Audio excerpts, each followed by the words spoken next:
Heyo, welcome. Let's go ahead and dive into our great things. Yup, every day. So my great thing from yesterday was I got a flat tire. And I know you're thinking, wow, she's really lost it. She's excited for a flat tire. Oh, it gets better, friends. I got a flat tire. Had to fix it. It was too late. Nobody was open. Nobody could just throw a new set of tires on. So I had to replace the flat myself. Now, I do have roadside assistance, so I could have had someone come and change it. But honestly, we were in a parking lot. I had plenty of time to change it. It really was pretty low stress. And by the time I would have called them and gotten someone out there and filed all the insurance, I could have changed it 3 times. So changed the tire, got the spare on, drove it home, planning to get new tires today. But I think it's about being present in that moment and not losing your mind. It's just one little thing. Think about what you can do right now, because it would have been easy to pay someone triple the amount of money to come haul it to wherever they were, to change the tire route, to do all of that. Instead, we just took a deep breath, thought clinically about what we were up against right now. Is it possible to get this tire changed, get this car home, and get the tire replaced tomorrow? Yes. We don't need to pedal to the floor and figure this all out right this second. It's okay. It's okay. Spare tires are created for a reason, right? So we took a deep breath. Now, first off, I kind of love changing tires because I kind of love the looks that you get. Like what? Hold on. Female changing tire by herself. Damsel in distress. Ding, ding, ding. She must need help. I don't need any help. Okay? Girl can change a tire. Now you know. Which I love. The great thing was last night, the tire just went completely flat, like out of nowhere. I'm just driving and all of a sudden it's just like, and I'm like, man, what a noisy road I'm driving on. I mean, it's new. I wonder if they have different bump things. I don't quite get this. What's going on? Wow. And then I'm like, it's getting louder. We're on a different road now. Okay, it's probably the tire. So I get out, I look at the tire, and it is like flat on the rim. And that in and of itself would be amazing. But then my husband gets in his truck to drive his truck to work, and his muffler falls off. And that truck's just kind of been sitting we drive it occasionally down the road. But for the most part, it's just been sitting there. And so the muffler falling off, the tires, if you've been listening for a while, I have this strange obsession with the level of complexity upping around the time that a big blessing is coming. So I kind of get obsessed with that, and I don't openly put a nail in my tire so I have this happen. It all just kind of happens all at the same time. And I know the crazier that it gets, the bigger the reward. So I was kind of telling this story yesterday, around the time that I was about to coach my team on to win a state title.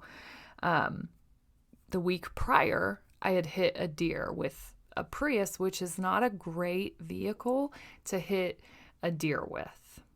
And for those of you who don't know, and I know that I have listeners kind of from all parts of the world, so a Prius is like a super tiny car, and a deer is, if it's a deer with antlers, a large animal. especially compared to this vehicle, this teeny tiny vehicle. So small car, big deer. And most of the deaths where I come from are related to deer car accidents. And a deer, by and large, is not an aggressive killing animal. So it's kind of funny in the long run of things. It's kind of funny because they kill the most animals and they're the least dangerous. But they're dangerous because they just appear on roads and don't move. They don't run away. They just stand there and stare at you. So I hit this deer and I'm hustling to get to this race that I was going to. And I've told this story before because it deeply impacted the place that I was coaching from in that moment. And quite possibly was the reason that we went on and won the state title.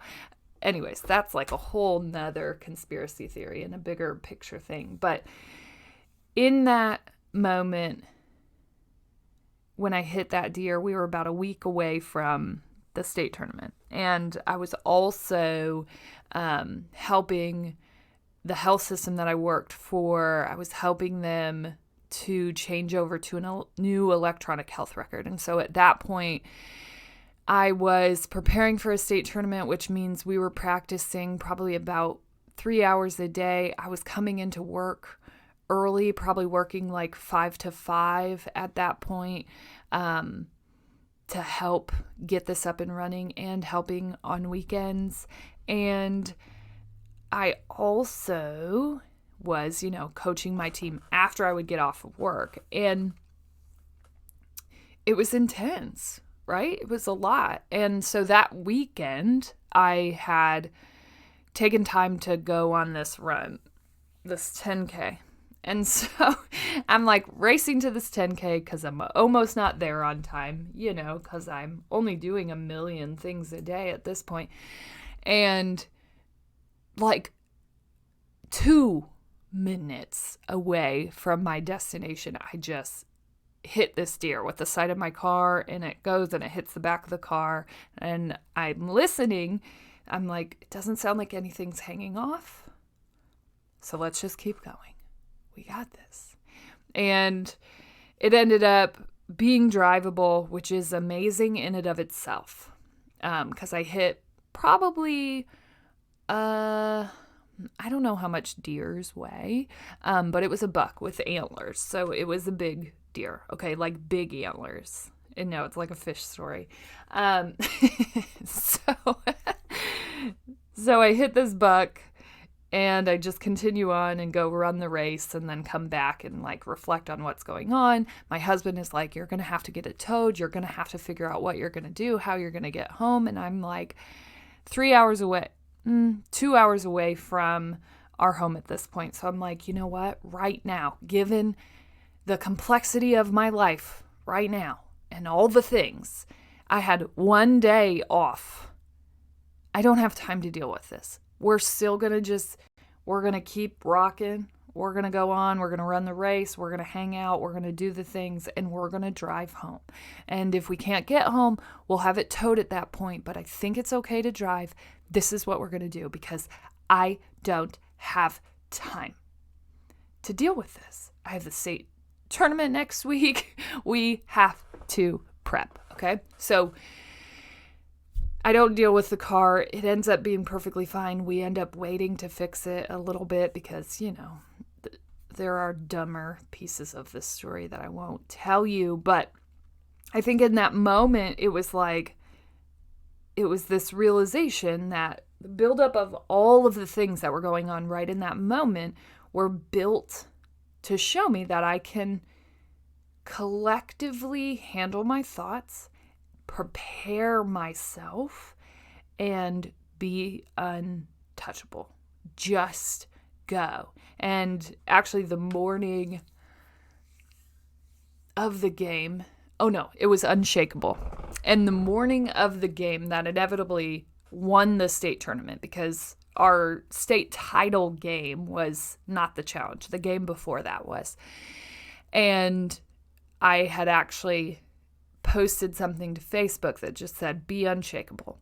And that really came from the week before, where it was just like, you know what, Hannah, focus on the task at hand. You can't let this shake you right now. You don't have time for that. You don't have time for this to derail you. So you have to just focus on what's at hand and take it, right?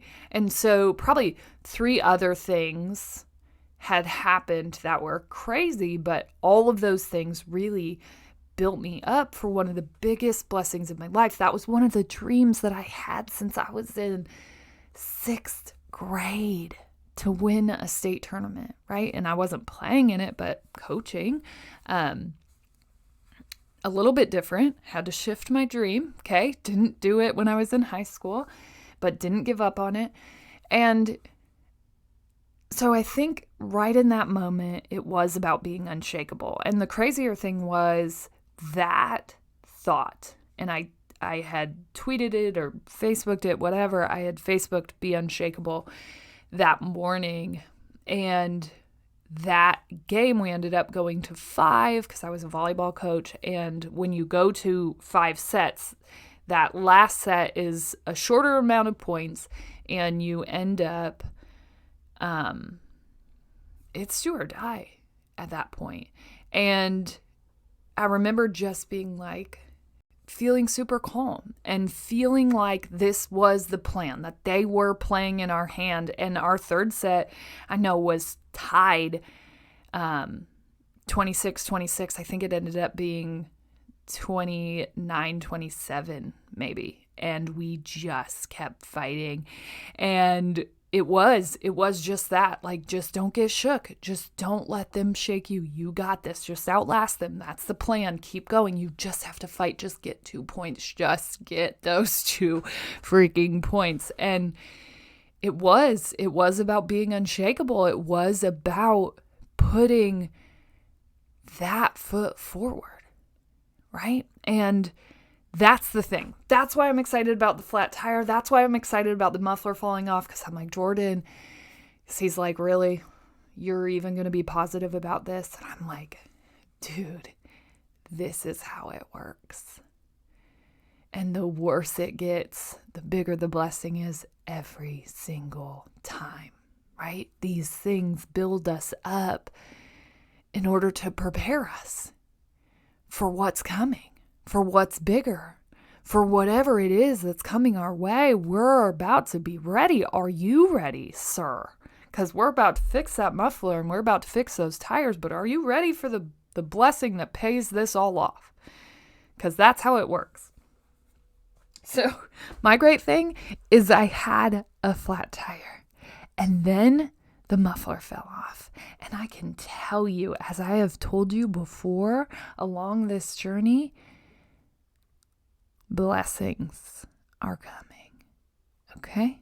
I can't explain it. I don't know what's coming. I don't even know what the blessing is going to be. I don't know that I haven't received it yet. I don't know. But I'm pumped, and you should be too. Right? So many times we look at those crazy things that happen in our life, and every time that we look back, it's like, oh, that makes sense. It didn't at that point, right? It seemed so stressful and it seemed so crazy. And at that point, it was just like, really, really. And you're praying and you're like, please no more things. Please no more things. We really can't handle more things. And then like 10 more things happen.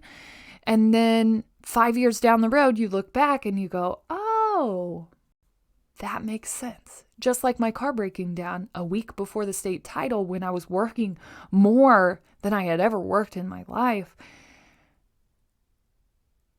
That need to be unshakable, to really focus at what needed to happen right in that moment, even when every single person was like, nope, just get your car towed, just get a rental, just do these things. And I'm like, I can't. This is what has to happen. I can't just do those things. This is what has to happen, right? Focus, be unshakable, keep going, keep moving. You know that it's going to work out. And I didn't know at that point that moment, that my ability to seek clarity, to continue on because I knew what the bigger picture was going to look like at the end, that was going to lead to one of my biggest dreams coming true ever, right? But you don't know until it all happens. We've talked about that before. You connect the dots looking back. You don't connect them looking forward. And so that is what I want you to be able to focus on too. It's not always about the bad that's going on. There's always a reason. There's always a reason. Always. You aren't going to be able to connect it right now. But what you can stay focused on is that it's leading to something. There is a reason you've been brought here, no matter what it is. And I know that that's hard to swallow, especially when there are bigger losses that we all have in our lives. But trust, right? That faith piece. It all happens for a reason. It's so beautiful. So, that was a very long, great thing. You're all welcome. I know. I love talking about cars breaking down. It's one of my favorite topics because we drive older cars because, we're crazy and we don't like to buy vehicles that we can't just pay for, which means we have to buy less expensive vehicles, which means they're older, which means occasionally they break down, mufflers fall off, tires pop. Tires can pop on new cars too. Oh, and mufflers can fall off on new cars too. I'm just saying. Okay. So today, sorry, that was a high horse moment. You deserve the security that you seek. So if a new car makes you feel more comfortable, then go for it. That's your decision. And we all make different decisions in life. That's the beauty of it. Cheers. So today I want to talk about how I needed a drink of my tea. Okay. Okay, let's actually dive in. Today, one of my favorite people that I follow on Instagram, literally, she posts amazing content all the time. So the person to follow, the thing to search for is called The Branding Bar. And she does marketing for companies, but she also just posts really inspirational, amazing things. So this morning I stumbled upon this and I was like, hi, we need to go there. And it kind of plays into the great thing in a way, similar, not the same. Okay, so she posted, and I love filling my feeds with an equal mix of like everyday people that I just am interested in their life, but then also things that are going to motivate me and inspire me and push me because, we all need that. And I think if you haven't added people like that to your feeds, go ahead and do yourself a favor wherever you are. So whether it's if you're on TikTok a lot, if you're on Snapchat a lot or Instagram, whatever your platform is, make sure that you add people who are going to keep pushing you and calling you for more. It will pay off. So that's at The Branding Bar. Amazing content. Go follow her today. Okay. So she posted, focus on 3 to 5 years down the line. Most people don't realize the life they live right now is based solely on decisions they made 3 to 5 years ago. I'm going to go ahead and 100 billion times agree. Right? So here's where we're at now. As far as the death of a dream goes, as far as where I'm at in my story, in my life. 6 years ago, so we just talked about 3 to 5 years ago, you're living your life based on decisions you made 3 to 5 years ago. So 6 years ago, my husband and I had one of our bigger financial fights because that's what married couples do. That's what I was told my whole life. It's just a funny thing. And we all go to our little parties and we separate the boys and the girls and we all talk, the guys talk crap about how the girls spend money on stupid pillows with pom-poms and the girls talk about, I don't know, cooking and babies and all the things, right?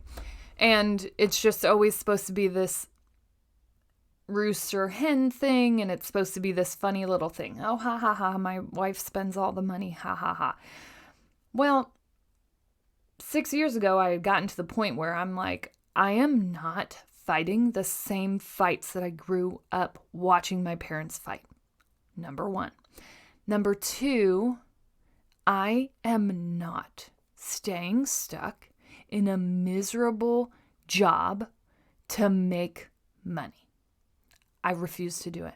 I refuse to be miserable. I refuse to think that you have to be held prisoner because of your financial situation. I refuse it. I just do. I'm not going to do it. I won't do it. I can't.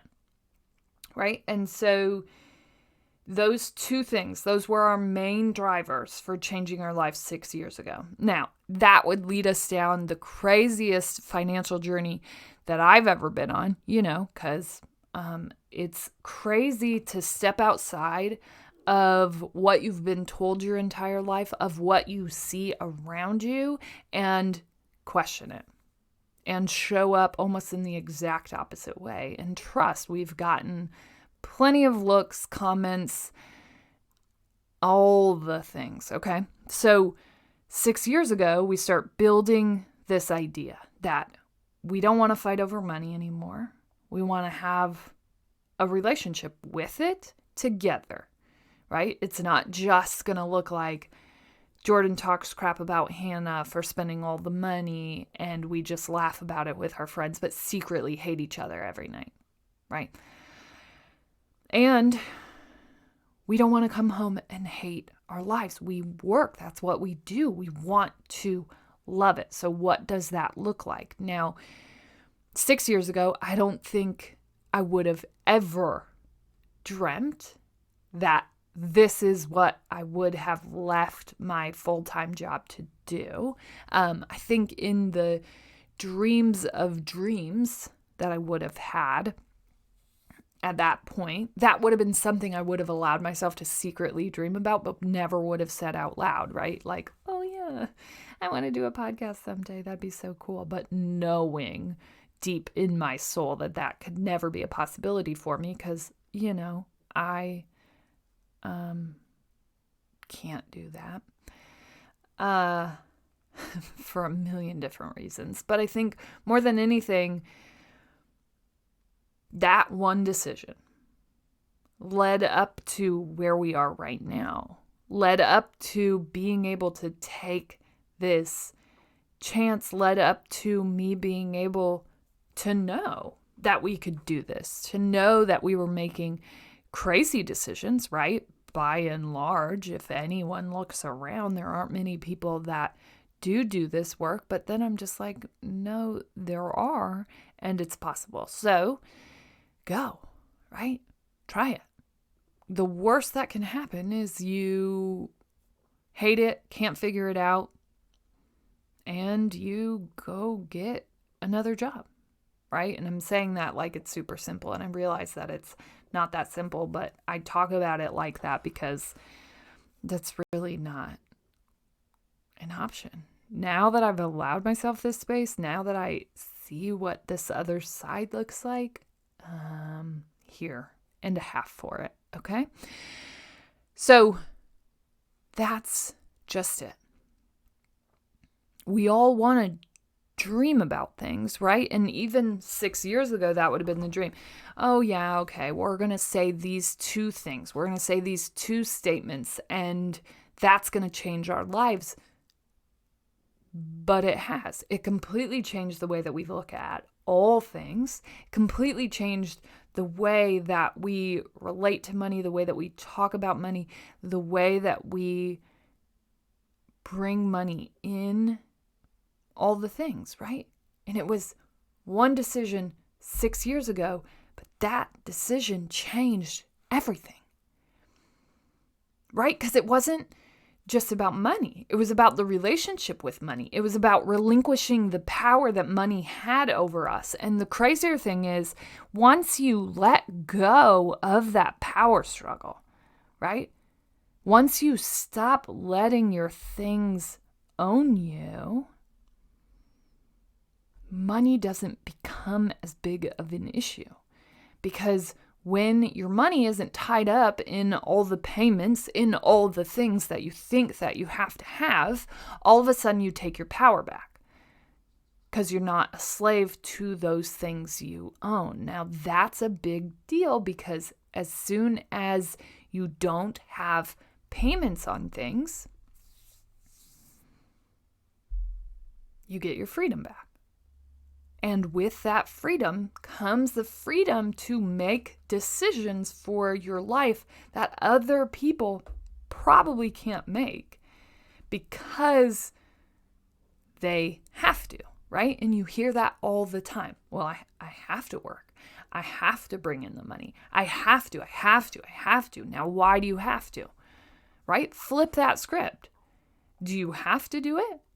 Or are you doing it because of decisions that you made? Now, you could decide today to sell all your things, and all of a sudden your script could be completely flipped. You don't have to make payments. And when you don't have to make payments, all of a sudden you don't have to make money. Now, I'm not sitting here and saying I have no intent to make money. In fact, it's so funny to me because I probably would have been better off to say that I was going to go home and stay home with my kids, and no one would have questioned my sanity. That's the funnier thing. But the second that you kind of establish, no, I'm going to make money and I'm going to do this thing, people get all worlds of concerned for your mental health. But I could have literally just came home with my kids and not made any money and no one would have said a thing. That's just a funny side note. Okay. But this is what I want you to focus on today. The decisions that you make today are going to impact your life 3 to 5 years from now. And obviously you aren't going to be able to connect the dots, but what I do want you to start focusing on right now, today, are the things that you want for your life. So 6 years ago, I wasn't even writing any of these dreams down. I didn't even know what my dreams were at that point. The focus right then and there was about freeing ourselves from misery, the misery of money and the power that it has over you when you have none of it, and freeing ourselves from having a relationship built on anger and spite, right? With money, related to money.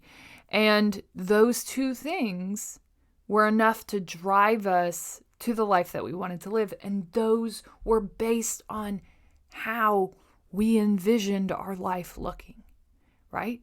We envisioned our life looking like working for passion and purpose and wanting to do things that aligned with those goals in mind.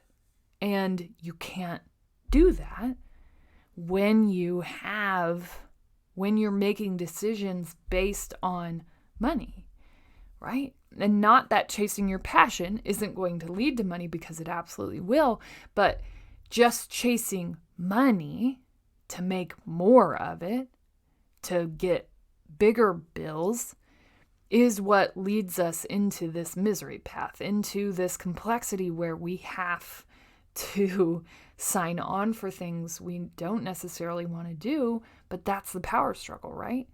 And so what I want you to sit down today is really start mapping out what you want your life to look like, because I didn't think that you had the ability to live it on your terms, but you do. That's the funny thing. And 6 years ago, I was only focusing on the things that I could control because that's all that I had power over, right? I wasn't focused on dreams or goals because, I didn't think that I had power over that. I still thought that you don't get to decide your career. It kind of decides itself for you. You don't have the power over that. Now, I've changed that thinking.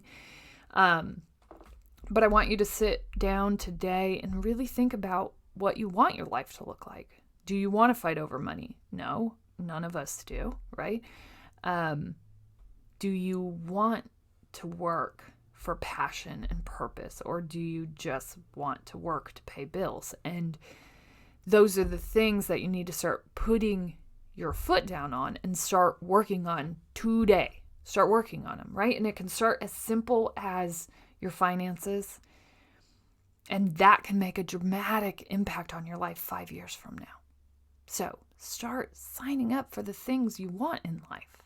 As always, you're smart, you're strong, you're beautiful. What are you going to do? Change.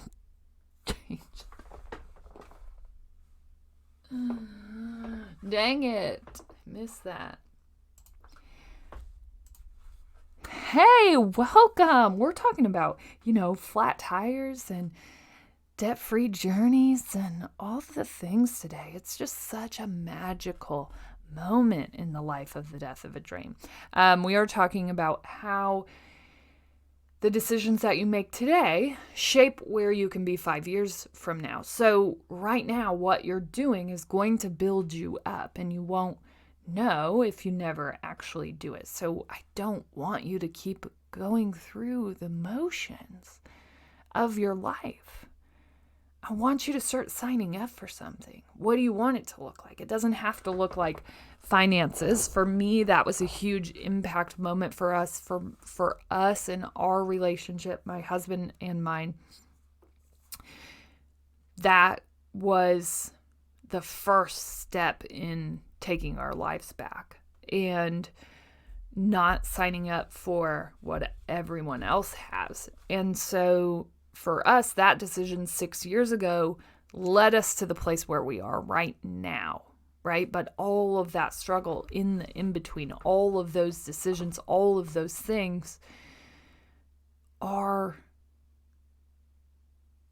the things that build you to this beautiful new place. So today I challenge you to sit down and really start saying what you want your life to look like, and then start working on it, right? 6 years ago, we said that we didn't want to fight over money anymore, and we never wanted to get in a place where we had to work a miserable job in order to pay the bills, right? And now we've been able to make dramatic decisions comparatively, okay, in the pursuit of kind of evicting ourselves from miserable. And that's what it's about. That's what that freedom paradigm looked like for us. That's what we had to free ourselves from. And so that wasn't a crazy thing, right? That was just challenging our mindset, challenging the way that we had been raised our entire lives, right? Everyone around us just signed up for a similar misery, and we didn't want that. And so we started to work on the one thing that we knew could free us from that. And it sucked. And now, 6 years later, is the best decision we've ever made, because it built the ability to do the things that we're doing now. So think about where you want to be 3 to 5 years from now, and what decisions you're making right now that align with where you're headed. And you don't have to have a like I now, a year ago, finally wrote my dreams down and what I actually wanted to do. And there was a whole lot of mindset shifting that had to happen with that. And there was just a whole lot of work that went along with actually writing things down that would align with my heart. But I wouldn't have even felt comfortable writing those things down had we not made those decisions we made 6 years ago. So that's what I want to challenge you. And it doesn't have to be financial for you, but I really want you to sit down and start deciding what you want your life to look like. What are the things you're doing? And they don't have to be specific, like I want to do a podcast, or I want to write a book, or I want to start my own business, or I want to move up in my job.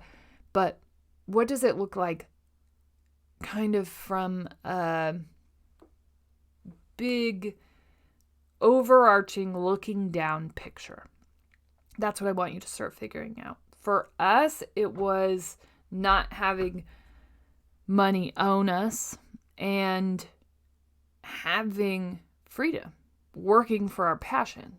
It wasn't, we know what our passion is. It really was just like, we want to do jobs, we want to put in time for something we feel excited about every day. And that drove us. We didn't even know what that was going to be at that point, But that idea of what we wanted our life to look like was enough to drive us and keep us going as we continued to search out what that meant. Okay? And now the decisions we're making today will drastically impact where we are 5 years from now. And so that's what we're talking about in diving into today. I did end up talking over my time limit, so my outro to you got cut off. So I'm going to do it today, right now.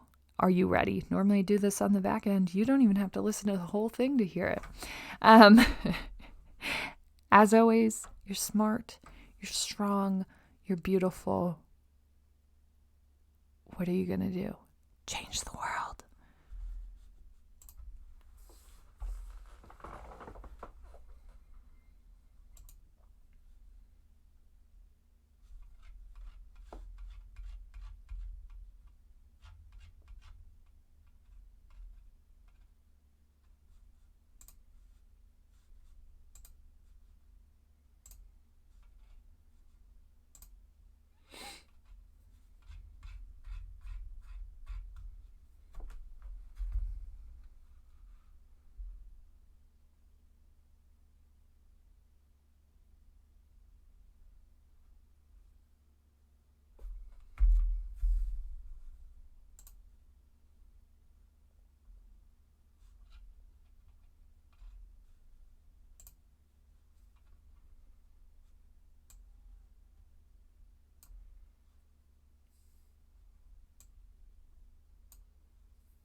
Oh, shoot. You're welcome.